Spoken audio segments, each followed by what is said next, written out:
우리가 신앙생활하면서 한 가지 계속되는 그런 바람이 있다면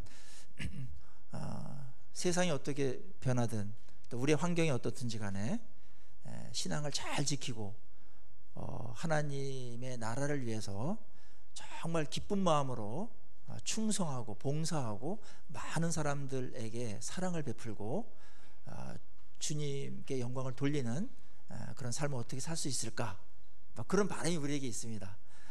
이 얘기가 뭐 다른 것으로 표현이 가능하겠지만은 어떻게 나는 전천후적인 그런 그리스도인이 될 수 있을까? 요동치거나 또 너무나 심하게 이리 갔다 저리 갔다 하지 아니하고 슬럼프 없이 어떻게 기쁨을 유지하면서 정말 감사함으로 하나님께 예배도 드리고 주의 일을 온전히 잘 감당할 수 있을까? 이런 바람들이 우리에게 다 있습니다. 성령께서 우리에게 그러한 소욕을 주셨습니다. 새로운 바람, 새로운 소원을 우리에게 다 주셨죠. 이거 소원이 아닌 사람이 누가 있겠습니까? 그 해답을 얻기 위해서 우리는 그렇게 살았던 인물을 잘 관찰하는 것은 큰 유익이 된다고 봅니다. 그렇게 살았던 인물이 신약의 누구죠?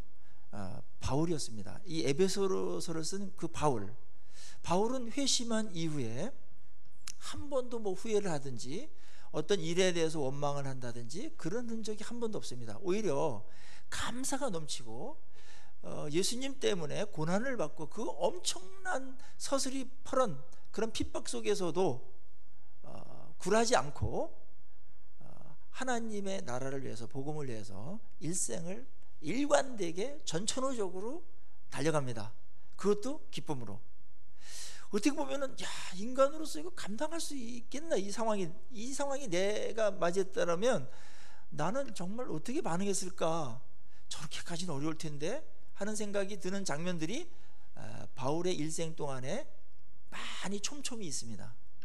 어떻게 바울은 그렇게 전천후적인 신앙을 갖고 하나님께 영광을 돌리면서 하나님 나라에 충직하면서 일관되게 기쁨으로 그렇게 갈 수 있었을까? 오늘 에베소에서 힌트를 얻는다면 그것은 그가 하나님의 풍성한 은혜를 경험했기 때문이다, 이렇게 말하고 있습니다. 우리 그 3장 20절에 보면은 그의 고백이 나오는데 3장 8절 보시면 모든 성도 중에 지극히 작은 자보다 더 작은 나에게 이 은혜를 주신 것은 측량할 수 없는 그리스도의 풍성함을 이방인에게 전하게 하시고 그랬죠? 난 참 하나님 앞에서 보잘것없는 자였다. 뭐 핍박하고 반역하고 교회를 막 무너뜨리려고 했던 시절이 있었으니까 정말 작은 자지요. 하나님께 쓰임 받기에 부적절한 자였습니다. 그런데 하나님께서 은혜를 주셨는데 측량할 수 없는 그리스도의 그 풍성함을 내가 받았기 때문에 다른 이방인들에게도 그 풍성한 은혜를 전하라고 하나님께 나에게 하셨다, 그렇게 말하고 있습니다. 또 이거보다 조금 더 실제적인 내용이 고린도전서 15장 10절에 나의 나 된 것은 하나님의 은혜로 된 것이니 그랬죠. 나의 나 된 것은 하나님의 은혜로 됐다. 자기 인생 전체를 요약했을 때 한 가지로 그가 자기됨을 정의한 게 있습니다. 은혜로 내가 그렇게 됐다. 그 풍성한 은혜를 내가 경험했기 때문에 이런 삶을 살고 있다, 이렇게 말하는 것입니다. 그것은 어떤 의무감을 넘어서서 마땅하고 당연하면서도 기쁨으로 그렇게 달려가게 됐던 것이죠. 그래서 오늘 우리의 어떤 바람들, 하나님 앞에 우리도 바울처럼 이러한 삶을 살기를 갈망합니다. 한 번 지나가는 인생이고 몇 번 흔들렸다가 이렇게 오는 것도 참 잘한 거지만은 너무 또 심하게 또 이렇게 곡선을 타다 보면은 인생이 많이 허비되니까 본인도 괴롭고 하나님께도 유익이 안 되고 교회도 유익이 안 되는 그런 일들이 생길 수 있기 때문에 우리는 어떻게든지 한결같은 이 믿음, 한결같게 기쁨으로 가능하면 감사가 넘치도록 하나님께 어떻게 나갈 수 있을까? 하나님의 일을 할 수 있을까? 신앙생활 그렇게 하면 얼마나 행복하겠어요? 바울의 고백을 통해서 우리는 정답을 얻을 수 있습니다. 하나님의 큰 은혜를 경험하는 것입니다. 그래서 오늘 이 바울은 모든 성도들이 자기처럼 하나님의 은혜의 풍성함을 경험하기를 갈망했고, 그 하나님의 은혜가 풍성한데 그것에 대해서 풍성하게 경험하지 못하는 사람들을 안타까워하면서 사실은 에베소서를 쓰고 있습니다. 한자 한자 꾹꾹 눌러가면서 이 에베소 교인들, 또 이 서신을 받는 모든 성도들이, 또 다음에 오는 모든 세대의 성도들이 하나님의 이 풍성한 은혜의 은혜됨을 경험하고 누리고, 그래서 하나님께 정상적인 반응을 하면서 그렇게 살아가기를 갈망하는 마음이 에베소서 전체에 이렇게 배어 있습니다. 오늘 7절 보십시오. 우리는 그리스도 안에서 그의 은혜의 풍성함을 따라, 그랬죠? 풍성함을 따라서 하나님께서 일하시는 것이에요. 기독교는 궁색한 종교가 아닙니다. 물론 거기에 고난이 없다든지 가난이 없다든지 그런 말이 아니에요. 그런 걸 넘어서서 하나님께서 그거보다 더 만회하고 상세할 수 있는 더 큰 신령한 은혜들이 우리에게 있기 때문에 그리스도인들은 어떤 상황에서든지 그 은혜를 경험하게 되면 풍성한 삶을 가능하게 한다. 그래서 하나님 자신이 원래 풍성한 분입니다. 기독교는 이 짜내는 막 꾹꾹 짜가는 이런 없어가지고 탈탈 털어가지고 하는 그런 종교가 아닙니다. 그러니까 풍성하고 넘치고 이런 표현들이 가득 차 있죠. 왜냐하면 하나님 자신이 너무너무 넉넉한 분이고 풍성한 분이세요. 또 하나님의 자비하심이나 인자하심이나 은혜를 주실 때 그 하나님의 속성들이 드러나는데 찔끔찔끔 뭐 이렇게 뭐 겨우 살 정도로 이렇게 주시는 분이 아니고, 자기를 사랑하는 자들인데 얼마나 풍성하게 삶을 살기를 바라시겠어요? 하나님의 마음이고 하나님의 속성이며 하나님은 그러한 것들을 모두 다 가지고 계세요. 그래서 하나님은 풍성하신 하나님이십니다. 에덴 동산이 얼마나 풍성했습니까? 정말 은혜가 임했을 때, 다윗 왕시대 때 얼마나 풍성했습니까? 하나님께서는 그런 삶을 우리에게 모두에게 주기를 원하시는 것입니다. 하나님에 대한 많은 오해들이 있어요. 하나님은 그냥 겨우겨우 그냥 살도록 그렇게 이제 하시는 분인 것처럼, 어떤 경우는 또 이렇게 생각하는 분들이 있어요. 하나님께 내가 모든 걸 맡기고 신앙이 좋아지면 좋아질수록 나는 세상적으로나 모든 면에서 더 아마 어렵게 살아야 되고 더 힘겹게 살아야 되고 더 아마 궁색하게 살아야 될지도 몰라. 물론 세상적으로 볼 때는 그런 현상들이 나타나는 경우도 없지 않습니다. 바울 같은 경우도 세상적으로는 뭐 그렇게 뭐 돈이 많거나 모든 곳에 가서 환영을 받거나 그러지는 않았지만, 하나님 안에서 누리는 그 은혜의 충만함은 그 모든 것들을 다 잃어버릴지라도 이것이 너무나 대단하고 자기의 삶을 영광스럽고 풍성하게 했기 때문에 바울은 흔들리지 않았던 것이죠.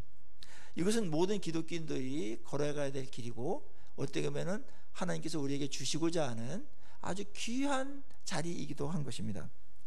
하나님은 우리로 하여금 풍성한 삶을 원하십니다. 예수님께서도 말씀하셨죠. 요한복음 10장 10절 그 유명한 말씀, 내가 온 것은 너희로 영생을 얻게 하고 더 풍성히 얻게 하려 함이라고 분명히 오신 목적을 분명히 말씀하셨어요. 내가 와서 너희들로 하여금 생명을 얻게 하고 구원을 얻게 한 다음에 그 구원 얻은 그런 삶의 영생을 살아가는 그 삶에 있어서 이 땅에서 풍성하게 하기 위해서 내가 왔다. 자, 예수님의 의도가 분명히 드러났습니다. 그래서 예수님의 그 풍성케 하려는 의도를 눈으로 보게끔 하나님께서 메시지를 주셨는데, 그게 뭡니까? 첫 표적이었던 가나의 혼인잔치입니다. 예수님께서 첫 표적을 가나의 혼인잔치에서 한 것은 무대가 예수님의 의도가 배어 있어요. 사실은 그런 의도가 없었다면 예수님의 신분과 어떤 예수님의 위상에 걸맞는 장소를 물색해야 되는데, 최소한 사내들인 공회의회라든지 아니면 성전이 있었으니까 성전에서 한다든지 아니면 뭐 로마 총독부 앞에서 할 수 있었습니다. 그게 예수님의 신분에 걸맞는 첫 표적, 공식 행사의 첫 행사 장소여야 마땅하죠. 근데 예수님께서는 그런 데를 안 가시고 어느 시골의 그 가나가 좀 촌이에요. 가나의 그 혼인잔치집을 자기가 첫 표적을 행하는 무대로 삼으셨어요. 그 자체가 메시지가 있는 것입니다. 뭐죠? 이 땅에서 가장 풍성한 장소가 있다면 잔치집입니다. 옛날에 40년, 30년 전만 하더라도 시골에 가면 어느 집에 결혼식을 하면은 그때는 온 동네 사람들이 먹을 것과 그다음 즐거움이 있는 풍성한 시간이죠. 그래도 일도 좋은 일이지만 풍성해요, 그 자리가. 근데 이스라엘 같은 경우는 한 주에서 뭐 2주까지도 막 했으니까 온 동네가 잔치집을 하면은 그 풍성함을 누릴 수 있었는데, 예수님께서 그 혼인잔치집에서 자기의 공생애를 시작합니다. 스타들을 끌습니다. 그건 굉장히 의미심장한 것이고 상징성이 있는 것이에요. 그래서 표적이죠. 파흥된 이 세상에 죄로다가 다 빼앗겼어요. 사탄에 의해서 다 빼앗겼어요. 거짓에 의해서 다 빼앗겼어요. 그래서 풍성하지 않아요. 하나님 원래 인생을 풍성하게 만들려고 하신 거예요. 고생시키려고 하거나 겨우겨우 빡빡 긁으면서 살거나 그렇게 하려는 것이 인간을 만든 창조 목적조차도 아닙니다. 그렇게 만드셨다면 하나님은 선한 분이 아니실 수도 있죠. 인생 놓고 장난하는 분이실 수 있죠.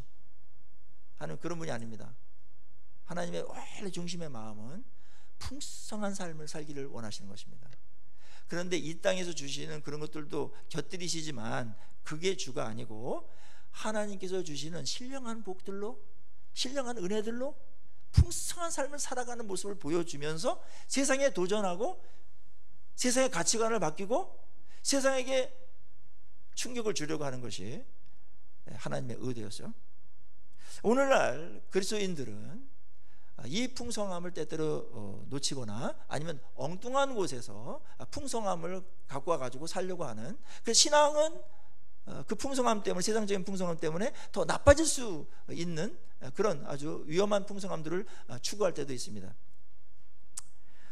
자, 오늘 하나님께서 우리에게 풍성한 은혜를 베푸시는데, 그 풍성한 은혜의 첫 번째가 뭐냐면 제사함을 받은 것입니다. 7절에 은혜의 풍성함을 따라서 하나님께서 하신 일들이 쭉 나열되는데, 첫째가 뭐냐면 그의 피로 말미암아 속량 곧 죄사함을 받았느니라. 이게 은혜의 풍성함의 원천입니다. 은혜는 여기서부터 흘러나가는 것입니다. 은혜는 십자가로부터 흘러가는 겁니다. 그 십자가의 은혜가 무궁무진하고 풍성합니다. 자, 우리 입장에서도 이게 얼마나 큰 풍성한 은혜인지 몇 가지로다가 설명을 해야만, 아, 그게 진짜 풍성한 거네, 그게 어마어마한 거네, 이렇게 좀 충격적으로 다가와요. 많은 경우에 이 예수님께서 우리를 위해서 죽으시고 피 흘리셔가지고 우리를 죄사함을 받게 하셨다, 이러한 진리에 대해서 너무나 많이 들었습니다. 그래서 알긴 아는데 단점은 뭐냐면 식상하고 당연한 말이고 그저 그런 말처럼 들릴 때가 있습니다.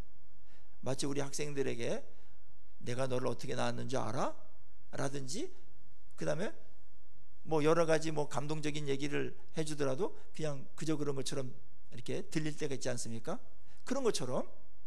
그래서 오늘 저는 바울이 에베소 교인들에게 이 편지를 쓰면서 그들에게 있어서 새롭게 은혜가 더 풍성함을 깨닫고 풍성한 은혜가 되도록 이 서신을 쓴 거니까, 오늘 이 시간에 그런 역사가 일어나기를 성령께서 우리에게 함께 하시기를 간절히 축원합니다.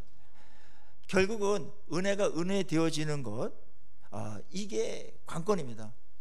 자, 그러면 예수님께서 우리를 죄를 사해 주셨는데, 속량 곧 죄사함을 받게 하셨는데, 이게 얼마나 엄청난 은혜인지 다 설명할 수는 없지만 밑에 할 게 많아서 자, 조금이라도 좀 설명을 하고 넘어가야 되겠어요. 하나는 뭐냐면, 우리 입장에서 봤을 때 우리가 어떤 죄를 저질렀어요.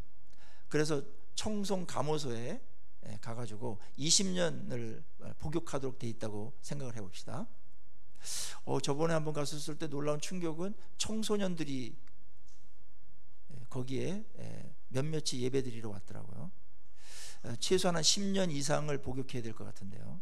그리고 어떤 분들은 머리가 허연 한갑이 넘으신 70대 노인도 있었는데 아마 청년 때 들어와 가지고 아직도 거기 계신 것 같아요. 거기에 물론 사형수도 있을 겁니다. 그런데 그런 자에게 누군가 내가 당신의 죄를 내가 다 용서하고, 그 피해자가 다 용서하고 고소도 안 할 테니까 이 사람 살려주십시오. 만약에 그렇게 해서 그 사람이 그 감옥에서 나왔다면 그거는 그 은혜가 풍성한 거죠. 그렇죠? 우리는 그거보다 더 심각한 상태에 있었던 겁니다. 하나님 앞에서 그거보다 더 비참한 상태에 있었는데 하나님께서 우리도 모르는 사이에 우리를 택하시고 예수를 알게 하시고 예수님 믿으면 죄 용서 받는다라는 것을 받아들이게 하셔서 어느 순간에 청송 감호소에 구금되어야 되는데, 거기 썩어야 되는데, 인생이 그래서 죽어야 되는데 하나님께서 거기 안 들어가게 하신 거예요. 이거는 은혜 풍성함입니다. 여기서부터 시작되는 겁니다. 우리의 출발은 여기입니다. 이걸 놓치면 안 됩니다. 은혜가 은혜 되는 데서 가장 방해가 되는 것 중에 하나는 뭐냐면 우리의 원래 자리가 어딘가를 잃어버리는 겁니다. 우리가 어떤 비참한 자리에 있었는지, 무서운 자리에 있었는지 그거를 잊어버리기 때문에 은혜가 은혜되지 못하는 경우가 있어요. 굉장히 이건 풍성한 은혜입니다. 충격이죠. 우리 손양원 목사님 아시죠? 두 아들이 1948년에 여수 순천 반란 사건 때 공산주의 반란군에 의해서 예수 믿는 자의 아들이다, 친미이다 그래가지고 2명을 죽입니다. 아들 2명을. 거기에 안재선이라는 사람이 있었죠. 이 사람에 대해서 나중에 이제 정부군이 들어와 가지고 진압을 하고, 그때 공산당 입장에서 이런 만행을 저질렀던 사람들을 다 총살시키는데 그때 요 몇 명이 죽였던 사람이 체포됩니다. 사형장으로 끌려갈 때 그때 이제 손양원 목사님이 안재선 이 학생을, 이 아들을 죽인 이 사람을 놔주시오. 내가 회개시켜 가지고 내 양자로 삼겠소. 이런 얘기를 합니다. 이게 이제 하나님의 사랑이 아니면 이게 가능하겠습니까? 그래가지고 거기서 이제 목사님이시고 또 보증을 쓰시고 또 피해자가 그렇게 용서를 했다라는데 이 사람들이 굳이 죽일 필요가 없었기 때문에 용서를 받고 이제 양아들로 들어옵니다. 나중에 이제 신학을 하게 되고 그러죠. 그랬다면은 이런 사랑을 입은 것은 사형장에 끌려가다가 손양원 목사님 때문에 구원을 받은 거죠. 그럼 평생 이거는 은혜가 되는 것이고 큰 은혜가 되는 것입니다. 우리가 바로 이러한 입장에 있었던 겁니다. 이러한 상황에 있었던 겁니다. 동시에 이 은혜가 굉장히 큰 은혜가 되는 것은 우리의 죄값을 지불하기 위해서 창조주 하나님이신 예수님께서 엄청난 대가를 지불했다는 겁니다. 희생을, 엄청난 희생을 했다는 겁니다. 그 희생은 피를 흘리는 것이었습니다. 십자가의 처형이었습니다. 본인이 처형을 대신 당하시고 그게 속량이라는 겁니다. 속량, 우리를 사신 겁니다. 이 속량이라는 단어는 로마 시대를 배경으로 한 단어인데, 로마에 노예들이 600만 정도가 있어요. 당시에 600만. 그러니까 대구 250만, 그 다음에 뭐 부산이 350만 정도 되나요? 400만 갈 거니까 부산하고 대구 합해놓은 인구 전체가 다 노예였어요. 그런데 그 노예는 자유가 없지 않습니까? 소유물이었습니다. 그런데 누군가가 그 노예값을 지불하고 몸값을 지불하고 이 사람 자유인으로 해주시오, 그러면은 그게 허용이 됐어요, 누군가가. 근데 그건 거액이었습니다. 그게 바로 속량이라는 단어입니다. 우리가 죄의 종이고 사탄의 종이고 죽음의 종이에요. 어쩔 수 없이 비참한 인생을 살다가 비참하게 죽고 아주 지옥에 가야 될 그런 사람이었는데, 주님께서 우리의 죄값을 다 속량 대신 지불하시고 자기의 몸으로, 자기의 생명으로 지불하시고 우리를 용서하셨다는 거죠. 이거는 엄청난 충격으로 와야 되는데요, 이런 은혜가 어디 있겠습니까? 이건 너무 경이로운 겁니다. 여러분, 이런 사랑 한 번이라도 받아본 적 있습니까? 없어요. 그분이 누굽니까? 창조주 하나님이십니다. 부족함이 없는 분이에요. 그분이 우리를 위해서 이러한 충격적인 사랑을, 파격적인 사랑을 베풀어서 우리가 죄사함을 받게 된 겁니다. 그렇다면 이 죄사함이야말로 은혜적인 관점에서 볼 때 충격적인 은혜죠. 파격적인 은혜고 정말 은혜의 풍성함의 극치입니다. 뿐만 아니라 이 죄사함도 하나님께서 풍성하게 하셨어요. 이왕 하실 경우 이렇게 하자, 그런 게 아니고 하나님 원래 그런 분이세요. 그냥 청송 감옥에 안 가게 하고 그냥 이렇게 시민으로 그냥 이렇게 자유롭게 살게 한 것만도 감사할 텐데, 하나님께서는 손영환 목사님처럼 그 죄인들을 감옥에만 안 가고 지옥에만 안 가게 한 게 아니고 자기의 양자로 삼으셨어요. 이건 충격이지 않습니까? 근데 우리 양자 하면 한국 분들은 애게 양자야 친아들이 더 좋지 이렇게 하는데, 로마 시대 때는 양자들이 황제의 그 계보를 이어가지고 양자가 된 사람, 양자가 황제가 된 경우도 있고, 그래서 모든 기업이나 이런 게 똑같아요. 알았죠? 굉장히 아주 주의가 친아들하고 똑같습니다. 우리는 자꾸 이 혈통을 너무 따지기 때문에 이제 이 부분에 있어서 한국 사람들은 이 부분에 있어서 양자된 것에 대한 감격이 별로 없어요. 양자되면은 거기에 또 그 편모의 그 뭐 이런 이미지가 막 동화 속에서 막 나와가지고 이제 콩쥐 생각도 나고 이래가지고. 그러는데 여러분, 감옥에 안 간 것만 해도 충격적이고 엄청난 건데 우리를 하나님의 자녀로 삼아 주셨다. 이게 은혜의 풍성함이 아니고 뭐겠습니까? 그 자녀 삼아 주셔서 거기에 모든 이제 풍성한 은혜들이 계속 다 들어가는 겁니다.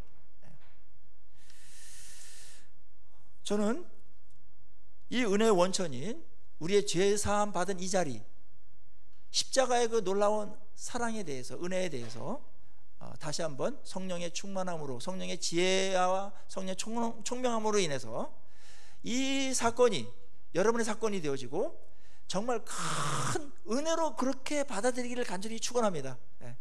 이거는 우리가 1000분의 1, 10,000분의 1밖에는 받아들이지 못하고 있어요. 근데 그거를 인정하는 것 자체는 굉장히 엄청난 일입니다, 지금. 그래서 이 은혜를 더 은혜되게 하는 겁니다.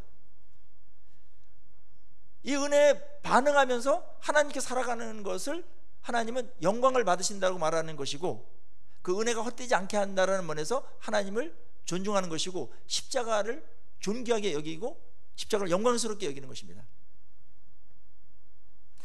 그래서 바울은 이런 깨달음에 대해서 많은 사람들이 밋밋하기 때문에, 또 아니 전혀 이걸 은혜인데도 불구하고 은혜로 지금 감지조차 안 되는 분들이 있기 때문에 너무나 안타까워서 이 서신을 쓰면서 기도들이 막 들어갑니다. 거기에 1장 7절에 보면은 8절 17절, 1장 17절 18절에 보면 우리 주 예수 그리스도의 하나님 영광의 아버지께서 지혜와 계시의 영을 너에게 주사 하나님을 알게 하시고 너희 마음의 눈을 밝히사 그의 부르심의 소망이 무엇이며 성도 안에서 그 기업의 영광의 뭐죠? 풍성함이 무엇인지를 알게 해달라고 간구합니다. 그리고 우리가 8절로 바로 들어가면 이렇게 서술되어 있어요. 이는 그가 모든 지혜와 총명을 우리에게 넘치게 하사 그의 뜻의 비밀을 우리에게 알리신 것이요 그랬습니다. 그러니까 하나님께서 예수 그리스도를 통해서 해놓으신 이 엄청난 은혜를 파악하고 감지하고 인식하는 데 있어서 맨정신으로 할 수 있는 사람들이 없기 때문에 하나님께서 우리에게 뭘 줬다고요? 지혜와 총명을 조금 준 게 아니고 어떻게 주셨어요? 넘치게 하셨어요. 넘치게 하셔가지고 그 일이 그런 일이네, 그게 그렇게 어마어마한 일이었구나, 그게 감사한 일이었구나, 그거 없었으면 정말 아찔했네, 이러면서 깨닫게 되는 겁니다. 그래서 은혜가 은혜 되는 것은 참된 지식에서 오는 겁니다. 예수님께서 하신 일에 대한 그 사건, 참된 지식, 실제적인 어떤 하나님께서 하셨던 은혜의 행위들, 이런 것들을 파악하고 인식하면서 우리에게 은혜가 은혜로 다가오는 거죠. 은혜는 원래 있었던 겁니다. 오늘 이 시간에 우리 가운데 성령께서 지혜와 총명을 우리에게 넘치도록 부어주셔서 여러분에게 베풀어 주신 십자가의 은혜가 더 크게, 더 생생하게, 더 풍성하게 그렇게 다가오는 시간 되기를 간절히 축원합니다. 이거는 어마어마한 겁니다. 만약에 우리가 이 죄사함이 없었다면 우리의 인생은 미래에 대해서, 오늘에 대해서 행복을 논할 자격이 없습니다. 여건이 안 돼요. 뭐 감옥에 가 있는 거나 마찬가지인데 일단 나오고 봐야 될 거 아닙니까? 그게 해결되지 않고서는 무슨 어떻게 하면 행복할까, 어떻게 하면 잘 살까, 어떻게 하면 성공할까, 다 침몰해가는 타이타닉 호에서 파티하는 거랑 다를 게 없는 겁니다. 이거를 깨닫게 하셨어요. 그게 지혜를 주시고 총명을 주셨다는 거예요. 근데 이게 처음서부터 이렇게 다 주시진 않으세요. 하나님께서 이거를 계속 꾸준히 주세요. 깨닫도록 계속 주세요. 그래서 우리가 맨 처음에 안 믿어져요. 안 와닿아요. 이게 센서가 완전히 고장나 버렸거든요. 그래서 파악을 못해요. 그게 인간의 무능함이었습니다. 은혜에 대해서 반응을 안 했어요. 우리 그 자녀들이 은혜에 대해서 반응을 할 때가 있고 안 할 때가 있죠. 반응을 안 할 때 보면 언제입니까?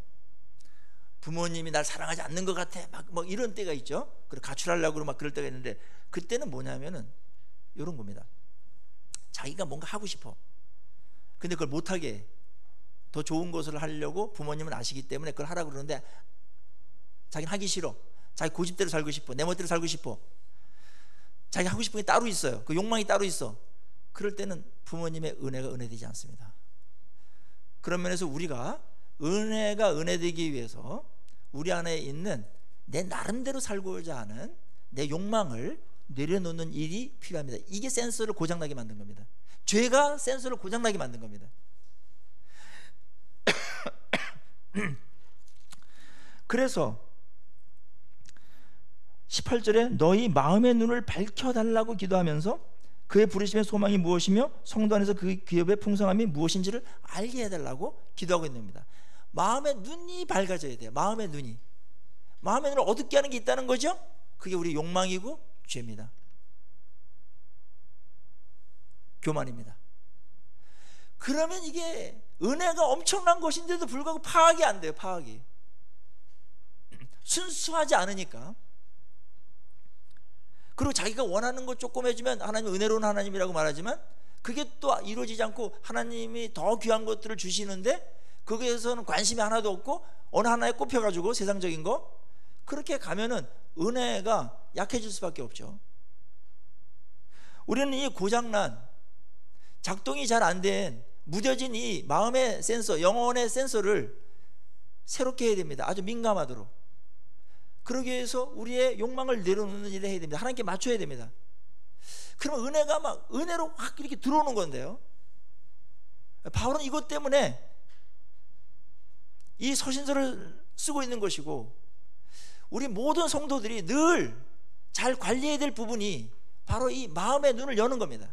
은혜가 은혜되게 하는 겁니다. 은혜가 은혜로 들어올 때 어떤 일이 벌어집니까? 감사가 넘치죠. 은혜가 은혜 될 때 어떤 일이 벌어집니까? 풍성하죠. 은혜가 은혜 될 때 어떻게 됩니까? 내가 변하죠. 은혜가 은혜 될 때 어떻게 됩니까? 하나님께 영광을 돌리고 싶죠. 정말 순수하면서도 깨끗하면서도 후유증이 전혀 없는 게 은혜입니다. 이 풍성한 은혜를 은혜로 받아들이는 거, 그리고 거기에 반응하는 거, 이게 신앙입니다. 맨 첫 번에 우리가 죄사함 받은 것, 그것이 우리에게 가장 큰 은혜의 풍성함이었고, 그것은 우리들에게 비밀이었는데 하나님께서 이 비밀을 우리에게 알려주시는 과정을 밝힘으로써 이게 또 얼마나 또 풍성한 은혜였는가를 또 밝혀요.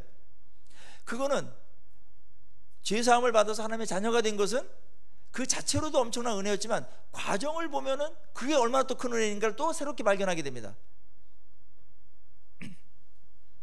자, 어떻게 이 일이 벌어졌죠? 나에게요. 창세전 하나님께서 우리를 예정하시고 택하셨다고 그랬죠? 얼마나 풍성합니까? 영원 전부터 나를 생각했다는데, 그리고 하나님께서 그걸 잊지 아니하시고 나의 생에 들어오셔가지고 누군가에 의해서 복음을 전하게 만들고 또 그걸 듣게 만들고 알게 하셨어요. 그럼 거기서 끝나면은 아직 혜택을 누리지 못하는 건데, 성령께서 우리를 진짜 고집세고 자기 기준, 자기의 어떤 그런 관점밖에 모르는 나였는데 그걸 설득하고 참으시고 막 이래가지고 여러 사람 보내시고 기도하게 하고 막 이래가지고 성령께서 그 복음을 글쎄요 받아들이게 하셨어요. 아, 예수님이 유일한 구원자시다. 예수님의 십자가를 믿으면 우리의 죄가 사해지는구나. 저도 그렇게 사함받기를 원합니다. 이렇게 그렇게 고집세고 자존심 강하고 누구에게 무릎 꿇지 않았던 자가 딱 무릎을 꿇고 하나님께 나왔던 거죠. 이거 성령께서 막 놀라운 은혜를 막 퍼붓기 때문에 우리가 변한 겁니다. 그 과정 자체도 눈물겹도록 감사한 일이 너무나 많은 것이죠. 모든 사람에게 이 놀라운 복음은 다 허용된 거지만 하나님께서 우리에게 각별한 이러한 은혜가 임할 때만 깨달아지는 것이기 때문에 공개된 비밀이라고 오늘 말하는 겁니다. 이거는 인간에게서 나온 것이 아니기 때문에 비밀이에요. 비밀을 알게 하셨어요. 지혜와 총명을 넘치게 하셔가지고. 자, 우리의 신앙생활의 윤택함과 부요함과 풍성함은 여기서 오는 겁니다. 지혜와 총명을 넘치게 하셔서 은혜에 은혜된 것을 깨닫게 하신다. 그 다음에 복된 것을 복된 것으로 접수하고 수용하고, 그 다음에 그것에 대해서 반응하도록 하신다. 이게 지혜와 총명의 풍성함입니다. 다른 데는 굉장히 총명한 분들이 많은데 이런 부분에서는 거의 IQ가 거의 전응아 수준인 분들이 대부분입니다. 우리가 안 믿었을 때는 뭐 전응아 이하입니다. 아예 관심이 없습니다. 그게 뭔지 모릅니다. 그래서 헬라 사람들 다 지혜롭게 자기들 생각했지만 십장하는 그 세상 사람들 지혜로운 자에게는 미련하게 보인다고 그랬죠. 어리석게 보는 겁니다. 그게 진리인데 세상은 그거를 우습게 보고 있는 겁니다. 그게 진짜 축복의 근원이며 하나님께서 우리에게 부신 엄청난 사랑인데 그거에 대해서 센스가 고장나 버리니까 파악을 못했던 것이죠. 그런데 우리에게 하나님께서 놀라운 은혜에 또 은혜를 추가하셔가지고 지혜와 총명을 주셔서 예수 그리스도를 알고 믿고 닮아가고 어디까지 갔냐면 이제 내 인생은 하나님께 영광을 돌려야 되겠다. 그게 최고의 삶이다. 여기까지는 오셨나요? 네. 하나님께서 엄청난 은혜를 퍼부으셨습니다. 이렇게 은혜를 베푸신 것은 11절에 하나님께서 단독으로 결정하신 것이라는 것입니다. 누구랑 의논한 것도 아니고 충동적으로 한 것도 아니고 하나님께서 스스로 결정하시고 예정하시고 택하시고 복음 듣게 하시고 믿게 하시고 제사함 받게 하시고 의롭다 하시고 하나님 자녀가 되게 하시고 기업이 되게 하시고 기업을 또 주시는 이런 모든 일련의 과정을 하나님이 단독으로다가 사용하셨다. 우리는 어떤 리더나 CEO가 혼자 누구에게 묻지 않고 막 혼자 결정하는 것에 대해서 별로 좋아하지 않습니다. 인간은 오류가 있으니까. 어느 분이 아무리 다재다능하고 명석하고 총명하더라도 여럿이서 의논하는 것보다는 못해요. 그래서 요즘에는 집단 지식이라는 말 많이 얘기하죠. 막 토론해가지고 거기서 모든 사람들의 아이디어와 지혜를 모아가지고 그거 갖고 회사를 운영하고 어떤 프로젝트를 추진하는 겁니다. 이거 인간에게는 이게 최선이에요. 그러나 하나님은 그럴 필요가 없는 분이에요. 모든 것을 혼자 다 하시는 게 훨씬 더 우리들한테 유익하고, 그 다음에 하나님은 인생을 너무나 잘 아시기 때문에 그럴 필요도 없으신 분이시죠. 이걸 하나님의 주권이라고 얘기합니다. 하나님이 그렇게 하신 거예요. 우리에게, 나에게. 그래서 어떤 사람들은 안 올 것 같은데 서서히 끌어들여가지고 하나님 복음 그래도 듣게 만들고 영접하게 하시고 성령께서 하시는 것입니다. 이건 놀라운 은혜예요. 다 그런 과정을 밟게 돼 있어요. 처음부터 오자마자 나는 예수님이 좋아요, 예수님 믿을래요, 이렇게 하는 분도 가끔은 있으나 1000명 중에 990명 정도는 다 그냥 내가 가야 되나, 가정의 평화를 위해서 가지, 이러고 여러 가지를 하다 이렇게 했다 하나님께서 해가지고 크리스마스 빵 준다니까 가고 이렇게 해가지고 가다가야 신발 바꿔 신으러 갔다가 이제 오고 이래가지고 와야 되고, 다 사연이 다르나 하나님께 그걸 다 참으시면서 웃으시면서 그래 너 이제 나한테 걸려들었다 그래가지고 땡기고 그래서 여기까지 온 겁니다. 이게 은혜입니다. 여기까지 온 거 은혜입니다. 기적입니다. 하나님께서 그렇게 하셨어요. 그리고 하나님께서 그 모든 것들을 우리에게 허락하셨을 뿐만 아니라 그 구원도 얼마나 풍성한지, 단순히 천국에 이렇게 가는 것만으로도 엄청나게 풍성한 거잖아요. 천국이 얼마나 풍성한 곳이라고 생각하세요, 여러분들? 성경은 천국에 대한 그림이나 이런 것들을 상세하게 그려주지 않습니다. 왜냐하면 인간의 언어가 부족하기 때문에 그런 것 같아요. 무엇으로도 형용할 수가 없는 곳이에요. 어떤 필설로도 어떤 수사로도 천국을 다 묘사하기에 부족해. 묘사하는 순간 천국의 천국됨에 온전하면 약해져요.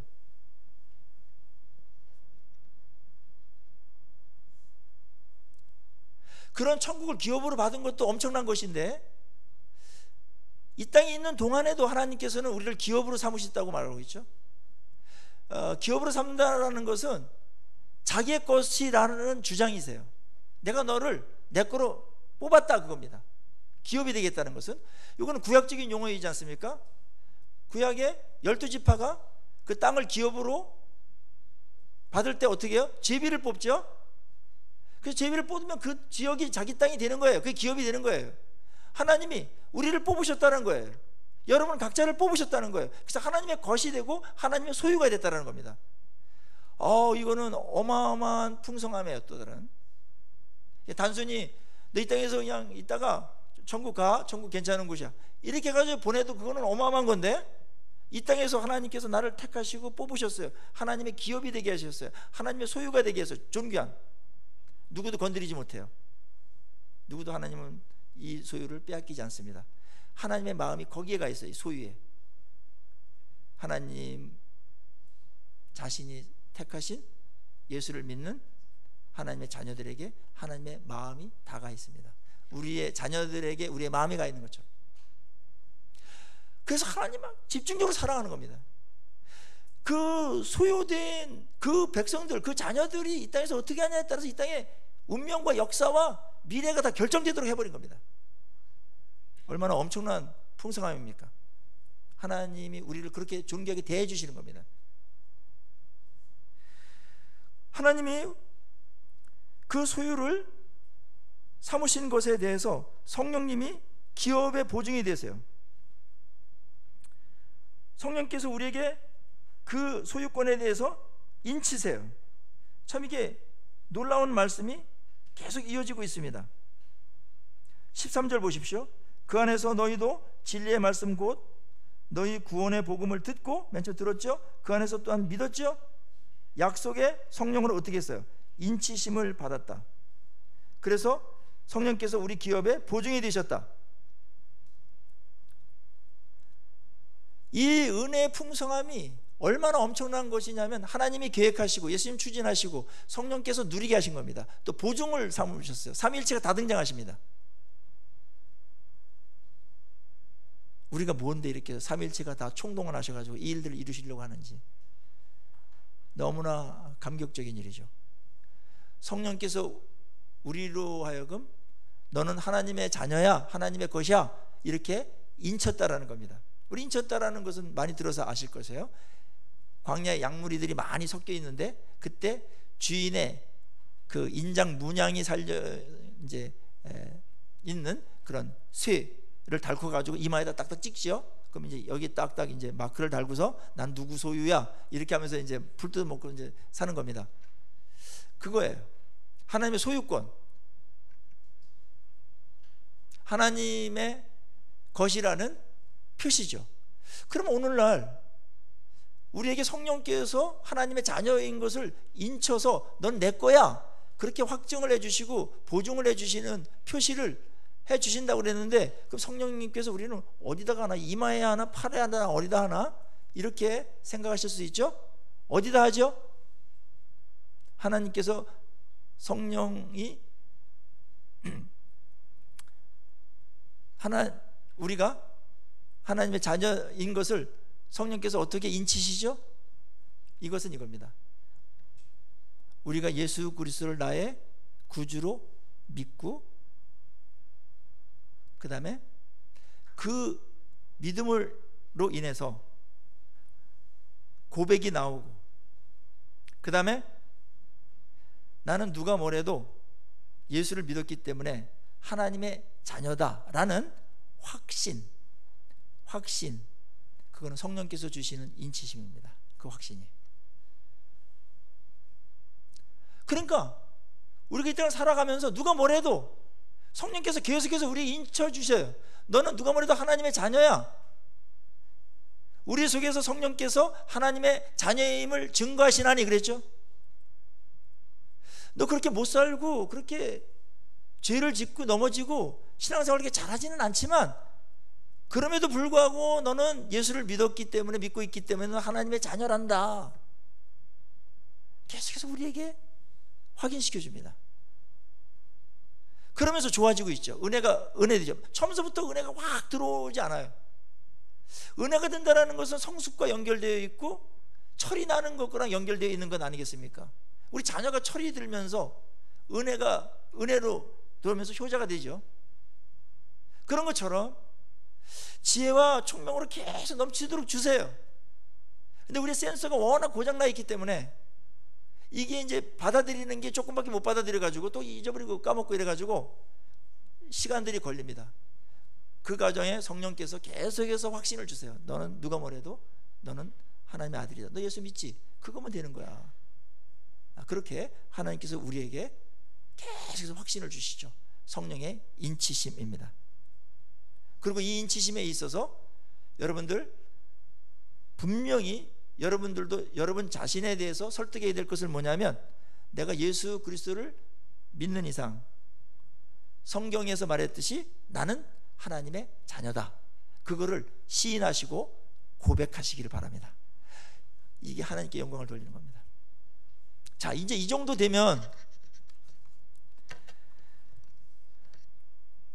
이 풍성한 은혜의 결과는 무엇인가, 그런 이야기가 나올 텐데, 그 은혜를 주시는 목적은 무엇인가? 그 14절에 나와 있어요.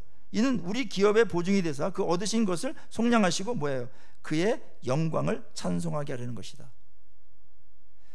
은혜를 깨달아야 될 이유 중에 하나는 뭐냐면, 그 은혜에 정상적으로 반응하게 하게 한 것이다. 그래야 관계가 좋아져요. 우리 자녀들이 부모들하고 은혜를 깨달을 때, 감사 표현할 때 그래서 아유, 부모님께 저를 이렇게 길러주시는데 제가 막 살면 안 되죠. 그렇게 살아갈 때 부모가 영광을 받는 것처럼 철이 나는 것이죠. 이때까지가, 여기까지 가는 게 어렵습니다. 하나님 엄청나게 오래 참으셨죠. 이제 우리가 은혜를 받은 이상 우리는 당연하게 반응하게 돼 있어요. 감사로 반응하죠. 하나님 저를 구원해 주셔서 죄사함 받으, 진짜 저 같은 자를 자녀 삼아 주셔가지고 감사합니다. 하나님 속 많이 썩이시죠. 괜히 선택했다고 후회하진 않으셨나요? 정말 감사합니다. 그래도 이럴 때 하나님께서 영광을 받으시는 겁니다. 기본적으로 하나님께 영광 돌리는 것은 구원받은, 죄사함 받음에 대한 것을 감사로 하나님께 화답하는 겁니다. 거기서 조금 더 나가죠. 이제 하나님 저를 이 땅에서 거룩하고 구별된 자로 부르셨고 하나님의 자녀로 부르셨사오니 제가 이제 하나님의 은혜를 은혜로 더욱더 알고 이 은혜에 정상적으로 반응하면서 살기를 소망합니다. 하나님, 제가 말씀 안에서 더 성숙하기를 바라고 그 다음에 하나님께 뭘 하든지 영광이 되도록 그렇게 하겠습니다. 이렇게 가는 겁니다. 이건 의무 이상입니다. 그리고 아름다운 겁니다. 가장 존귀한 자리입니다. 이 모든 것들을 성령께서 주도하시고 지혜와 총명을 계속해서 주시는 것이죠. 예배 시간, 설교를 듣는 시간은 이런 것에 대한 지혜와 총명을 받는 시간입니다. 하나님은 풍성하신 분이십니다. 하나님은 넉넉하신 분이십니다. 예수님께서 풍성케 하러 오셨다고 그랬습니다. 감사로 주님께 나갈 때 하나님께서 더 그렇게 하실 것입니다. 그 풍성함은 하나님께 하시는 모든 일에 그렇게 합니다. 대표적인 예로 우리가 기도할 때도 하나님은 어떻게 우리에게 그 은혜의 풍성함으로 반응하시냐면은 에베소서 3장 20절 한번 보세요.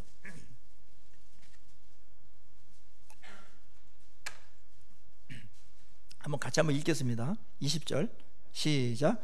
우리 가운데서 역사하시는 능력대로 우리가 구하거나 생각하는 모든 것에 더 넘치도록 능히 하실 이에게, 그랬죠.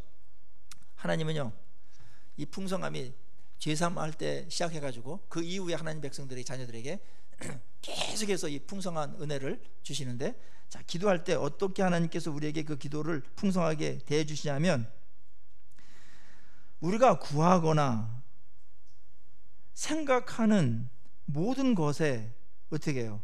더 넘치도록 능히 하실 하나님이세요. 그분이 우리의 기도를 들으시는 분이십니다. 우리 아버지십니다. 우리의 왕이십니다. 여러분이 기도한 것 이상으로, 생각한 것 이상으로 하나님께서 우리의 삶의 풍성함이 무엇인지를 아시고 더 넘치도록, 풍성이죠, 능히 하실 하나님이십니다. 이 하나님 꼭 붙드시고 동행하시면서 감사가 더욱더 많아지고요, 감사가 있어야 풍성해집니다. 기쁨이 있어야 풍성해집니다. 하나님을 알 때 풍성해집니다. 말씀을 더욱더 알아가십시오. 성숙해 하십시오. 성숙한 것만큼 더 많은 것들을 우리가 받아들이고 누릴 수가 있고 내 거로 만들 수 있고 활용할 수 있습니다. 그것이 하나님의 기쁨이 됩니다.